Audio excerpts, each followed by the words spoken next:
இன்றைய நற்செய்தி, நாம் நிர்மூலமாகாதிருக்கிறது கர்த்தருடைய கிருபையே, அவருடைய இரக்கங்களுக்கு முடிவில்லை. புலம்பல் 3:22.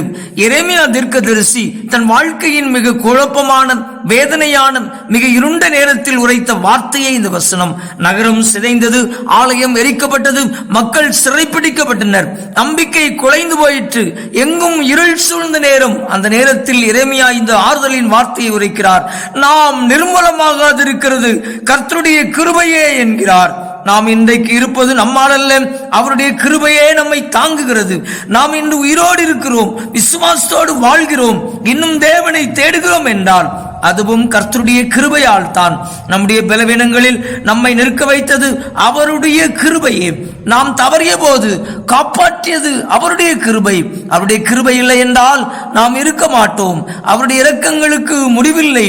நீங்கள் தவறினாலும் பொறுத்துக் கொள்கிறார், விழுந்தாலும் அவர் எழுப்புகிறார், உடைந்து போனாலும் சேர்த்து கொள்கிறார். மனிதர்கள் சில நேரங்களில் உங்களை தகுதியில்லாதவர்கள் என்று தள்ளிவிடலாம், ஆனால் ஆண்டவரின் இரக்கம் உங்களை தாங்க ஓடி வருகிறது.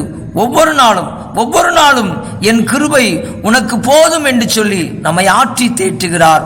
மே காட் bless you. ஆமென்.